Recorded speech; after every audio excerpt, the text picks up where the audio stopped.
Dirt bikes and ATVs, they are not only a nuisance and an annoyance to us, but they're extremely dangerous. And we know that. We see them all the time, and we hear them all times at night.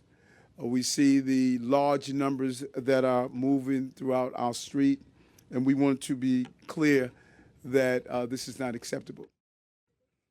Can't, it's against the law. The NYPD heard the call, and they did a Herculean task to get rid of these loud, intimidating, and dangerous and illegal dirt bikes and ATVs that are on our street. And for years, we've witnessed what happens when they go under control or we do not enforce. They continue to grow over and over again. And I'm not going to give up on my promise and commitment to rid our streets of these bikes and make all of our boroughs safe places where people can move about. And as you can see from the number of bikes here today, we are making good on that promise.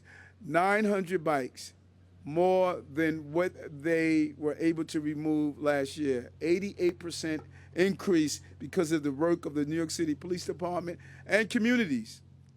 Communities have called up, shared information, and we were able to implement that information. And so today, as we stand in the shadow of the Freedom Tower, we are freeing ourselves from these destructive piece of machinery that's on our streets. And they will be crushed today, and so that they can never terrorize our city again, each and every one of them. They will be turned into scrap metal and eventually recycled. The motorbikes are destroyed rather than resold or donated in order to prevent them from returning to our streets and not allow them to be operating again.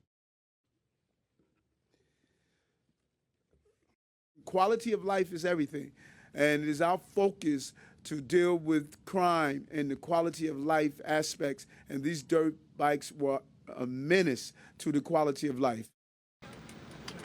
Where's your helmet?